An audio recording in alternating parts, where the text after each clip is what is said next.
Part 7. Who the fuck did I marry? So I should have been in recovery at Northside Hospital for about at most an hour and a half. Subsequently, I ended up being in recovery between 3 to 3.5 hours. The nurses kept calling my ex, asking what's the status, because they were actually getting ready to do a shift change. So they kept calling, asking, what's the status? What's the status? Like, where are you? I want to say that they called a total of 3 times and they spoke to him twice. So at this point, I knew that they were all like, where is her fiance? Like, what is going on? He said he was stuck in traffic, and so he was making his way there. He eventually did get to Northside Hospital, and they wheeled me down because, again, he couldn't come in just because of the protocols. So when I got in the car, and I'm in pain, but yet drugged up, couldn't keep my eyes open, couldn't really, I was just out of it.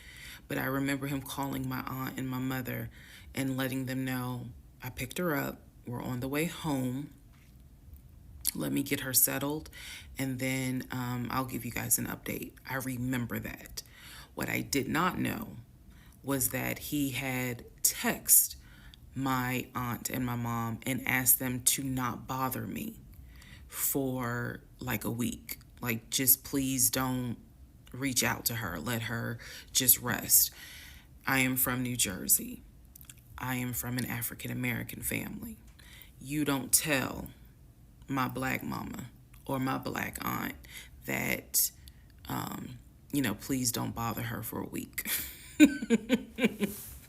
I didn't know this at the time, but I'm just interjecting that part. I'm trying to stay in the timeline, but he did apparently do that, and my aunt was like, "Well, I will fuck you up." Anyway, so go home. He waits on me hand and foot. I recover. Just needed about 24 to 48 hours to just get my mind right. During this time, in between when the house in Douglasville fell through, we had not talked about a house. So I guess it was about a week later, after the DNC, he decides that, do you want to start looking for a house again? Excuse me, I have the hiccups, y'all. Do you want to start looking for a house again? Because of what happened with the house in Douglasville, I felt like I was smarter this time to say, I want to be involved in every aspect, because I don't know what the fuck happened with that house in Douglasville. But what I do know is that he lied to me. I didn't know then what I know now. I just knew he lied about I knew he lied about being under contract. So I told him, I said, I don't want to work with your friend who I've never met, never talked to. I know that he has talked to him because he's talked to him in front of me. And I'm going to demonstrate on one of the videos how he used to do his phone calls. Don't worry, it's coming. So we found a new real estate agent. Really nice guy. His name was Scott. I am using his real name. Really nice guy. And we told him what the budget was. And Scott was like, okay, when you guys are ready, we can start looking at houses. Try to look for houses that are empty, because you can actually tour those. If it's a house where someone's already living in there, chances are it's going to have to be a virtual tour because of COVID.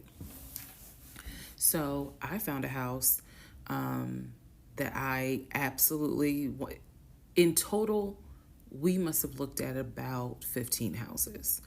But I found a house in Smyrna that I absolutely loved. We toured the house. Everything about this house was perfect. The house was listed for $699,000. It was a brand new construction build. The only issue was that the basement was not finished, and he wanted the basement to be his man cave.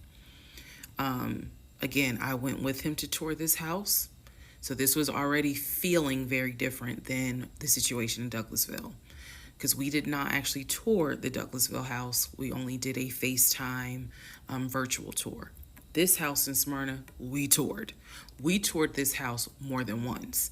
And it was gorgeous. Fucking gorgeous. So we talked about it. He said that he had the money. Again, the price was $699. He said he felt comfortable putting in an all cash offer. If you remember on the videos before, he told me he had money in his savings from when he played football. So when he said an all cash offer, even I knew, you got that kind of money, like where you can cut a cashier's check for $699,000. And he told me he did. He had money in savings from when he played football, and he was very comfortable paying all cash for this home. So the real estate agent, Scott, sent over the paperwork. The paperwork was sent in both of our names. It was sent to my email. That was another thing that I changed after Douglasville. Everything gets sent to me, and then I will be sure that he signs it. So he sent it to me. I looked over the offer. We were going to put in an all cash, full price offer with a request to have the basement finished. Also, we were requesting for the seller to give us an answer within 24 hours. We were requesting a quick closing. These are just some of the things I remember. I remember 24 hours, like I didn't want to wait on, y'all think about it. 24 hours, let us know if you're accepting the offer or not. And then also a quick closing because it was a new construction. So we didn't have to wait for the current tenant to move out. We didn't have to do that. So I watched in our bedroom as he pulled it up, because it was a electronic document. He signed his name to the offer for $699,000 cash.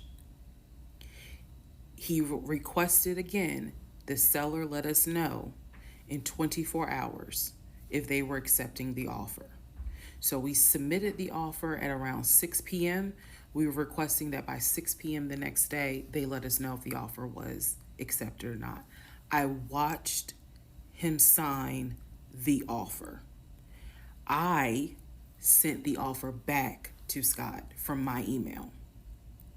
All parties had signed. Scott texted us and said, I got it.